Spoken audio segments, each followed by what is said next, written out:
Hey, what's up guys, Rep here. So today we're getting the third installment of the Sweet Baby Inc. trilogy on this channel because somehow the employees of that company have managed to make the situation even worse. And before we get into today's explosive updates, let's quickly remind ourselves how we got here. So Sweet Baby Inc. is a consulting firm in the video game industry known for injecting a lot of woke nonsense into the projects that they've worked on.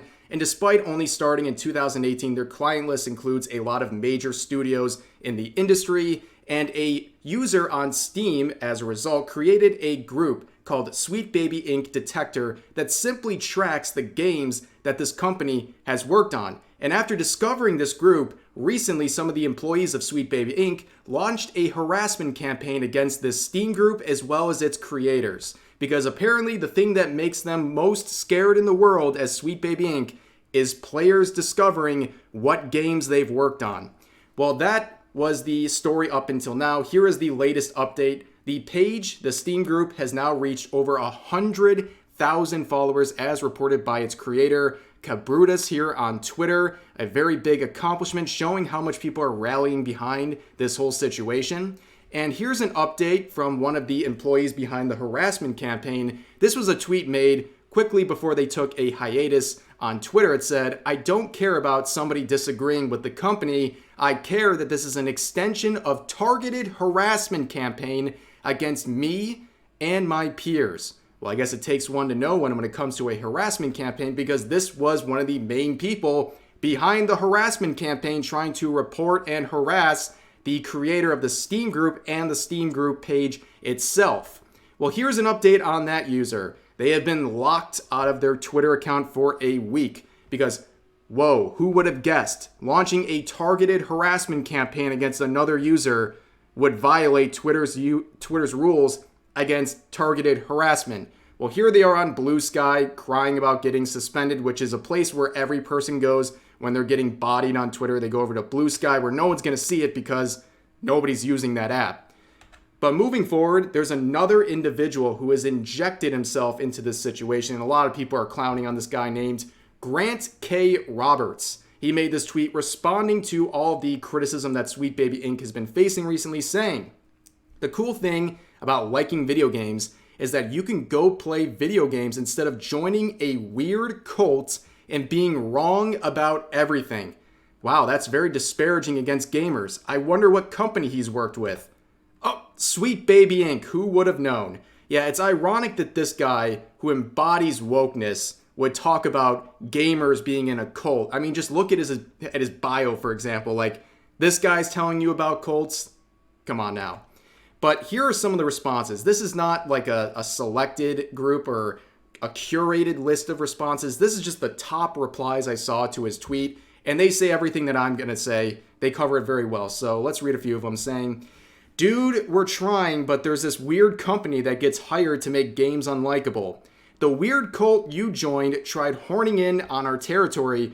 We just wanted to play video games in peace. Weird cult," says the guy who feels morally obligated to have Black Lives Matter and trans rights or human rights in their bio, or else.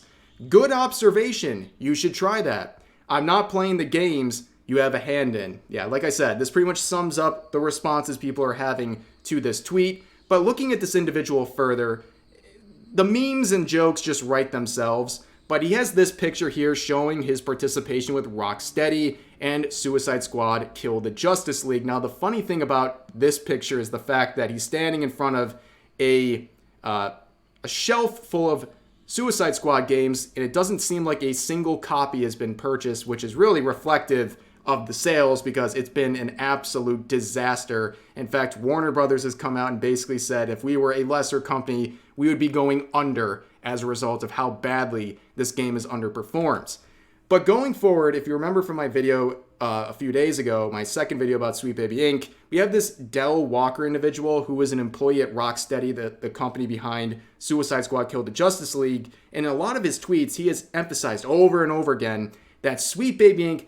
was barely involved, that they only did some of the script dialogue, which, by the way, is a huge part of a video game. I don't know what this guy's trying to say, but this narrative that he's been trying to express over the past couple of weeks is that Sweet Baby Inc. didn't affect much with the game itself, that they didn't really have a big part. Well, that is directly contradicted by this long thread made by Grant K. Roberts talking about how involved Sweet Baby Inc. was with this game. So let's read this thread. It says, when I started at Rocksteady, I joined a 3-person writing team as the lead. 2 of those 3 people were credited in shipping game. 1 asked to be removed. Together, we cast most of the game and wrote nearly all of the cutscenes over the next year. By the end of 2019, we needed more writers to handle the other tens of thousands of lines of dialogue in the game. So Kim, the CEO of Sweet Baby Inc., and Meredith joined, completing a murderer's row of writers and DC fans. Murderer's row being very appropriate because they literally murdered this game. But then they say this, Ben, Charles, Meredith, Kim, Amy Lee, and I worked together for the next 2 years, writing much of the text and voice dialogue that shipped with the game last week. He goes on to say, more writers from Sweet Baby came aboard after that, doing one of the things they do best, writing awesome in-game dialogue. That's how it usually works in this business, whether you're a full-time employee in the narrative discipline, a short-term contract, or a freelance company. Writers are rarely the ones who make big decisions in the game's development, right after he talked about how big of an impact that they had on this game. But then he goes on to say, that's what it was like for us at Bungie almost 10 years ago when it was time to craft the Destiny 2 campaign. Didn't decide the big beats alone. We worked together with art, design, and others to make something great. So there's a lot to take away here. Number one, they're basically confirming that they've had a big part in the dialogue and other aspects of Suicide Squad Kill the Justice League. But this guy also confirms that he's been in this industry for at least the last 10 years, which a lot of people mark as a time where the quality of video games has steadily decreased because of a lot of woke nonsense getting into the games. Geez, it's really starting to line up, isn't it, ladies and gentlemen? But moving forward, there's nothing more poetic than the state of Suicide Squad Kill the Justice League, only having a few hundred in-game players at a time. Meanwhile, the Steam group dedicated to tracking Sweet Baby Inc. related games is over 100,000 followers and thousands of active users at any given moment. But moving forward, a lot of people have had this question over the last couple of days. This user saying, if 80% of the games that were complete flops because of the cooperation with Sweet Baby Inc., why do gaming companies still continue to work with this company? Now, I've heard a couple of different explanations from people who are in the industry, and there's really 2 things that I've noticed the most, and they can both be true at the same time.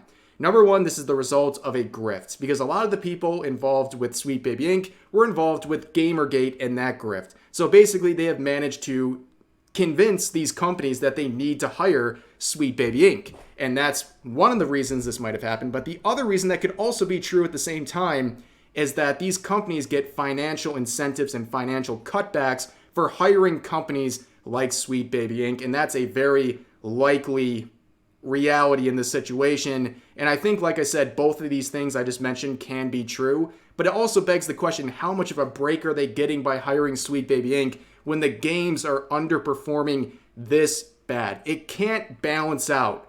There's just no way. There has to be some breaking point with all this stuff. But maybe we'll see it with all the attention on Sweet Baby Inc. right now. But returning to this user, Felix at Home at Lego Butts. This is someone we talked about in both of the previous videos. We have some updates regarding this person today because this is a person not only who's an employee of Sweet Baby Inc., they've also have ties with Gamergate, Zoe Quinn, other people from way back in 2014. Now, they had this tweet to say on the 1st, really lovely messages from folks, and I want to say that I'm grateful. Earlier I said nothing has changed since 2014, but that's not true. A lot more people are able to speak up and show support, and I'm still pretty happy to be in this industry despite the misinformation issue. Interesting how people don't change from 2014 is a funny narrative to say when this person led the harassment campaign against the Steam group, but also people have been sharing a lot of controversial tweets that this Lego Butts individual has made over the years, all the way up until a few weeks ago. Which, here is a mission statement from the CEO of Sweet Baby Inc. More narratives just obsessed with white males in the gaming industry and gamers in general. But here's some tweets from, like I said, way back many years ago, all the way up until a few weeks ago, made by this Lego Butts individual, all about white people. This one saying, "Pay me to shoot down your white male lead game ideas. I usually get grossed out when straight white rich people kiss, but even I thought those two were pretty cute. I just had a thought about trying this again with a photo of a young white person about to be ripped open, but I'm getting folks would immediately flag it as traumatic, and I'm guessing the image would get taken down before responses accumulated." And then this one saying, "Had a nightmare that I was a white male gamer." Interesting comments. Well, those aren't the only ones, because apparently this Gamergate supporter also really likes gamer words, because you can see from these now deleted tweets on their page, this user has used the hard R. They've said homophobic slurs. They've also said some anti-Semitic remarks down here. And like I said, these have been deleted. But a lot of people are going to Sweet Baby Inc. and saying, "Hey, is this the person that your company hires for your inclusive and diverse environment that you're trying to create?" And a lot of people will point out that, yeah, a lot of those tweets that we just mentioned, the deleted ones, are from back in like 2013, 2014. And the vast majority of the time, I wouldn't care about something from that far back because, people change. But with Sweet Baby Inc., we all know they wouldn't give a pass to one of their enemies if they had the same situation. If some, white male gamer had words like that on their page from back in 2014, people at Sweet Baby Inc. would not give them a pass just because time has gone on. Also, as someone who is so involved with this woke progressive narrative that they're trying to share, the fact that this employee doesn't curate their own account of this stuff is baffling. And the fact that these tweets have been discovered by people as many as a few days ago, but they were only deleted yesterday, shows me that they were aware that these tweets were up and waited for at least a day or two before they decided to take it down when the whole internet was collectively crashing in on Sweet Baby Inc. And it seems only like the pressure applied to them made them delete these old tweets. But moving on, we talked about in the last video that there is a lot of interesting comments in the Steam group, the Sweet Baby Inc. detector page. A lot of people trying to attack the group, calling them racist for making this group, and that video games are not for right-wingers. We read some of these comments. Well, there's some more very interesting ones pointed out by this user saying, "Newsflash. There is a Sweet Baby Inc. employee with the name of Tiff Yanni, and she is just as racist as SBI workers. Here's the evidence." And here is a screenshot of what they said, and it is wild. So they begin by saying that they are a salaried staff member employed at Sweet Baby Inc. And they say that they will not give any sort of personal info as it's irrelevant to this discussion, and they don't want to get doxxed in hate threats and things like that. Well, they go on to continue to say some very interesting things and basically say, "Hey guys, let's calm down," where they say, "We are solicited for service by companies who are requesting our services. We do not solicit or use tactics of any kind to increase clientele. Any evidence or any advice, narrative, writing, representation, development, etc., is provided exactly or as close to exact as the company demands as per the contract. We do not go above and beyond to ruin your game. We perform a specific service and are rewarded monetarily. This is called a company." Well, basically this attempt to throw these gaming companies under the bus just confirms that, yeah, okay, so you have this woke nonsense, and these companies also want to have this woke nonsense. That's not good. It's making all the parties look bad, and they're all responsible for ruining these games because they're not blind to what companies like Sweet Baby Inc. want to do with their games. They're clearly okay with this and allowing it because they think it's a good idea, whether it's they foolishly think it's a good thing financially or they're just doing it for their own personal agenda. It's clearly happening. But continuing on, things just get so much worse. So right here it says, "Now let me tell you this. Every single AAA game that has come out in the past 10 years has used such a service as ours." Again, not good. 10 years ago marks the exact time period a lot of people believe the video game industry started to crash because of the quality of the games being released. But moving forward, Now, with that last sentence in the above paragraph in mind, what are you going to do now that you know this information? Not buy any new games at all? Are you going to shrug your shoulders and buy new AAA games that are only kind of diverse or only have a few women in the main plot? Here's the thing.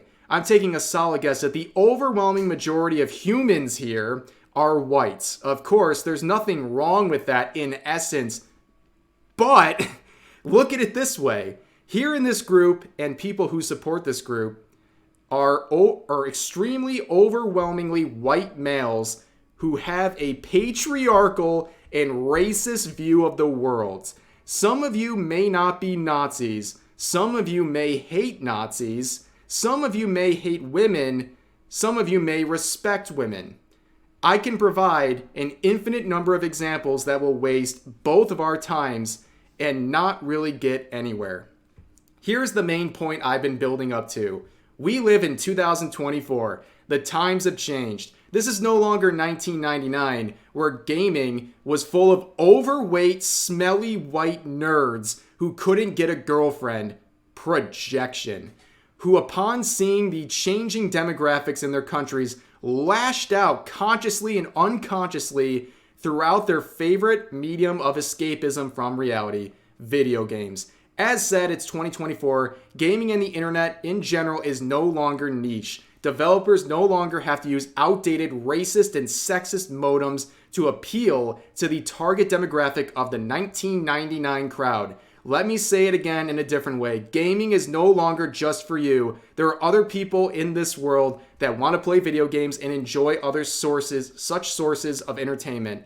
If you do not want to buy a game because it has a black, indigenous person of color, or woman, or a female main character, that's okay. It's your money. Do what you want. This is a free country, but maybe use some empathy and think that you are now a minority in this sphere. There are millions upon millions of women and black, indigenous, people of color people who want to buy video games and who want to be represented. They want different stories that they can relate to. The white man / men killing people and taking advantage of women games are a long dead trope that only developers on their last limbs do, as market research has shown white males of patriarchal nature are devoutly fanatic and will quickly shell out large amounts of money if a game appeals to their base desires. Anyways, I've said what I've wanted to say. I've let it out. I might reply to comments that provide genuine points of interest and aren't angry white cavemen ego grunting. If you somehow manage to track my name down or whatever, I don't regret writing this. And even if this post is deleted, my views are the same. I hope in these writings, some glimmer of hope can come upon you downtrodden, middle-aged white men. Holy moly, this person is not okay. Let me just make this very clear. This person is not okay. If you are this obsessed with this boogeyman you've created in your mind, you are not doing well. This is a scathing, racist set of comments against many different groups of people with an outlandish concept of what gamers want and what gaming is supposed to look like. There's really nothing you need to counter with to understand how blatantly wrong and inflammatory this post is. And if this really is a Sweet Baby Inc. employee, this speaks volumes to the problems within that company and the problems faced in the gaming industry over the past decade. But of course, this is becoming a bit of a game on the Steam page, where now we see comments like this saying Sweet Baby Inc. makes the world a better place. And we can play the game. Is this a Sweet Baby Inc. employee, a simp, or a troll? We don't really know. But until we find further information about some of these people, there's always that chance. But yeah, it's not looking good. And the comments of this post, you can pause and read for yourself. This one's just goofy.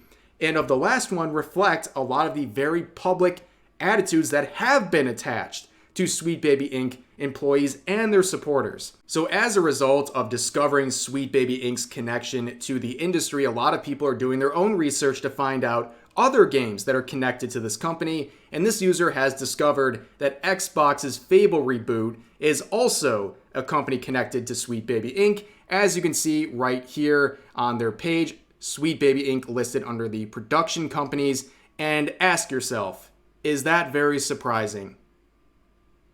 Okay, Western man, which way? This way or this way?